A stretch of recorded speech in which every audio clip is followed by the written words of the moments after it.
How's it going, everybody? Brian Alpers and Dave Meltzer here, Wrestling Observer Radio. It is March 26, 2024, figure4online.com/wrestlingobserver.com. Chigusa Nagayo retired. It was originally going to be her final match in United States. I guess the U.S. ended up, being her final match ever. Well, it's funny because whenever we talk about retirements, the thing with wrestling is that Chigusa Nagayo, her first retirement was a big show in 1989. 1989. 1989. And she's retired many times since then. But I do think it's probably her last show. I mean, she only wrestled like one match the last 2 years. One match in 2022, one match in 2023. I had all but thought she was retired. It had kind of been talked about that she is retired. But when she came back to do the match in San Francisco, and it was one of those things they booked Dump Matsumoto and Bull Nakano, who are two of her big rivals from her younger age, from the Crush Gals era. And they brought them in, and Medusa was in, who was also wrestled Chigusa at the tail end of Chigusa's first career, before her 1989 retirement. Medusa was, had just started with All Japan Women, excuse me, at about that same time. And, but she, she's just a huge historical figure in wrestling history. I mean, I think that when it comes to, she was the most popular woman wrestler of all time by far, leading up until, whenever, you would say someone, who you think in the United States, usurped her, whoever that would be in WWE. And no one in WWE ever had the fervent level of fan reaction that she got. I mean, it was just a completely different thing. I mean, it's Hulk Hogan and more, as far as just the screams and yells and the merch and all that. When in the Crush Gals era, they were they put out albums that sold.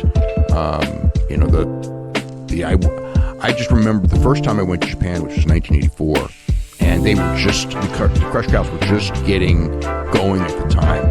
And if you walked around in Japan at that time, you just walk around, shops and things like that. I mean, I don't want to say on every block there was like a poster of them, because that might be an exaggeration, but I never saw so many posters that had to do with wrestling in my life as I did in 1984, having to do with the Crush Gals. And when I went in 1987, it was not as big.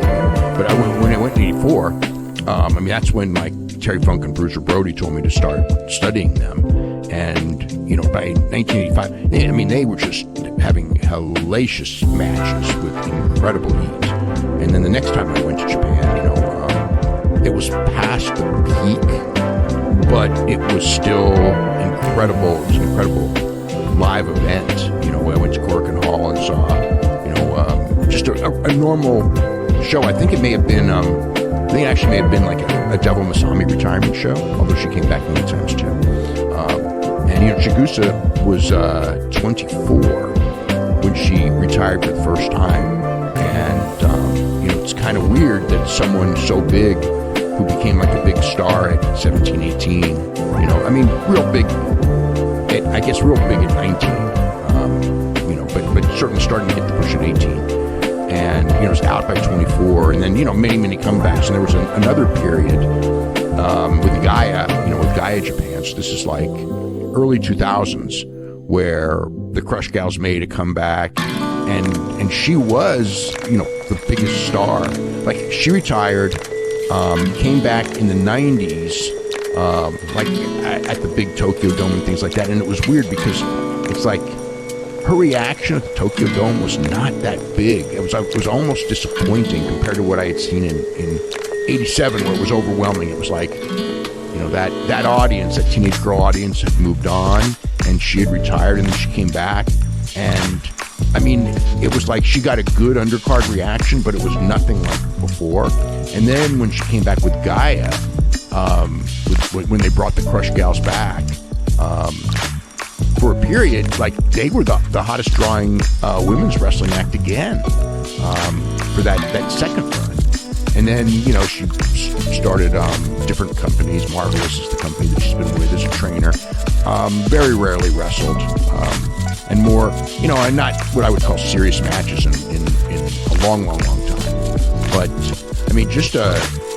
her impact on the business, as far as what I would say is that her popularity led to so many women trying out, like in that era. And those women who tried out, or the women, from that 90s era, were the women who grew up on Chigusa Nagayo, like Hiro Kudo and Manami Toyota, Yoko Inoue, Aja Kong, who was kind of a copy of Del Matsumoto years later. And so her influence on that second boom period in the early 90s was there as well. And then she trained Megazan Mura, who was probably the best of the Japanese women wrestlers for a long, long time. And even like some of the women wrestlers now, I think the women wrestlers that I know in WWE and that came up, a lot of them just, maybe just studied WWE. The ones who studied Japan, the name I always hear the most is Manami Toyota. So that actually was not the Crush Gals, but the Crush Gals, like, they were having unbelievable matches just unbelievable matches in the 80s. I mean, they were such great workers, and not the only ones, but they were really great babyface workers. Again, giant mainstream stars, when we're talking about, like, legitimately, they were on, I forgot if it was Saturday or Sunday afternoon. I'm thinking it was Saturday afternoon on Fuji TV, which was a network. And they were doing ratings that were, essentially, I wouldn't say similar to today's NFL, but they were pretty much identical with the NFL in 1985. It was NFL, that they were doing the same numbers as the NFL would. It was just incredible. They didn't draw like the NFL, but from that mainstream level and the level of screaming of the young girls. So her appeal was to teenage girls. That's what the appeal was. There were, when I went to the Crush Gal show, there might have been, at a Corkin Hall show with 2,000 people or whatever it was. There might have been a dozen guys. Yeah, maybe a dozen. Maybe that's being generous.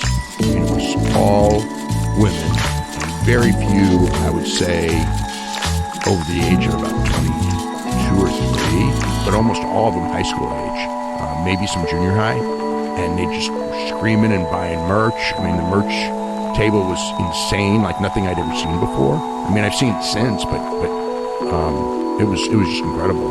So she was a extremely noteworthy historical figure in pro wrestling.